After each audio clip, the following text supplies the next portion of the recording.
అయితే ఇప్పుడు switch on చేశాను. ఇప్పుడు బీటర్ అనేది ఫస్ట్ స్పీడ్లో పెట్టుకుంటున్నాను. క్లారిటీగా అబ్జర్వ్ చేయండి. జస్ట్ ఇలా స్లో స్పీడ్లో జస్ట్ ఇలా బీట్ చేసుకోవాలి.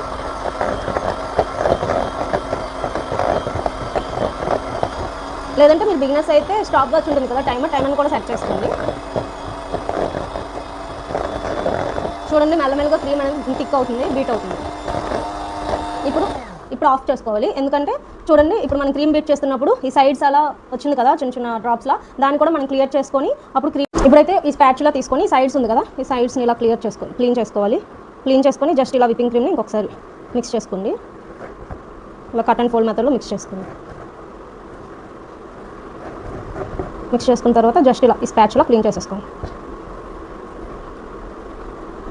ఎన్నిసార్లు చేస్తే ఎన్నిసార్లు ఇలా ఈ స్పాచులా క్లీన్ చేసేసుకోండి. మీరు అబ్జర్వ్ చేసినట్టయితే కొంచెం లైట్గా క్రీమ్ అనేది బ్లెండ్ అవుతుంది, బీట్ అవుతుంది. ఇప్పుడు సెకండ్ టైం కూడా స్పాచులా తీసుకొని ఈ ఎడ్జెస్ ఉన్నాయి కదా ఈ కార్నర్లో క్రీమ్ అనేది ఈ సైడ్కి వచ్చేసింది మనం బీట్ చేస్తున్నప్పుడు, అట్లని క్లీన్ చేసుకుంటాం.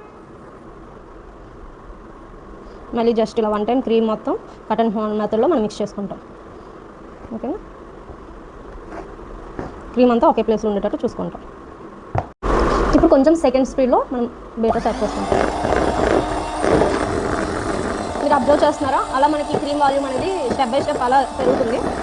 మనం ఈ సైడ్స్ ఉంటుంది కదా క్రీమ్ అంతా మాటికి క్లీన్ చేసుకోవాలి. లేదంటే మిడిల్లో ఉన్న క్రీమ్ అంతా కరెక్ట్గా మనకి సెట్ అవుతుంది క్రీమ్ అవ్వడానికి. ఈ ఎడ్జెస్లో ఉన్నది అలా ఉండిపోతుంది. సో మనం ఎంత బాగా బీట్ చేసినా ఎడ్జెస్లో ఉండిపోతే ఎడ్జెస్లో ఉండే క్రీమ్ దీనికి సెట్ అవ్వదు అనమాట. మొత్తం క్రీమ్ అంతా మాటికి క్లీన్ చేసుకుంటూ మిక్స్ చేసుకుంటూ మనం బీట్ చేసుకోవాలి. అప్పుడైతే మొత్తం మనం తీసుకున్న 250 grams క్రీమ్ కూడా ఎగ్జాక్ట్గా మనకి బీట్ అయ్యి క్రీమ్ అనేది రెడీ అవుతుంది. ఫైనల్గా ఇంకొకసారి మనం బౌల్ అనేది క్లీన్ చేసేసుకుందాం విత్ స్పాచులా. బిగినర్స్కి అయితే ఒక 2-3 times అయితే మీరు ప్రాక్టీస్ చేయండి. స్టార్టింగ్లోనే ఎవరికి రాదు. సో మీరు అలా ప్రాక్టీస్ చేస్తూ ఉంటే మీకు కూడా క్రీమ్ అనేది పర్ఫెక్ట్గా చేయడం అయితే వస్తుంది. చాలామంది బిగినర్స్ ఏమనుకుంటారంటే సాఫ్ట్ పిక్స్ వచ్చేస్తాయి కదా అప్పుడే క్రీమ్ అయిపోయింది అనుకుంటారు. లేదండి, మనకి స్టిఫ్ పిక్స్ అనేవి రావాలి.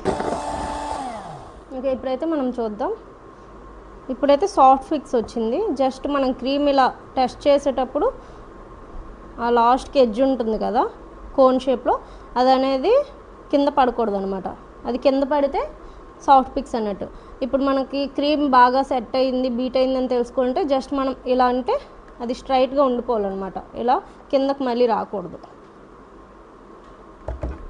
అప్పుడు క్రీమ్ మనకి బాగా బీట్ అయినట్టు. అయితే మనకి సాఫ్ట్ పిక్స్ వచ్చేసాయి కాబట్టి నేనైతే స్పీడ్ అయితే పెంచుతున్నాను. ఓకేనా, 2-3 times అలా చూడండి ఎక్కడ మిస్టేక్స్ చేస్తున్నారా అని. 2-3 times వీడియో చూస్తే మీకు అర్థమైపోతుంది. మనం సాఫ్ట్ పిక్స్ వచ్చాక మాత్రమే స్పీడ్ అనేది హై స్పీడ్లో పెట్టుకోవాలి. అప్ టు సాఫ్ట్ పిక్స్ వరకు మాత్రం లో టు మీడియం స్పీడ్ మాత్రమే పెట్టుకోవాలి.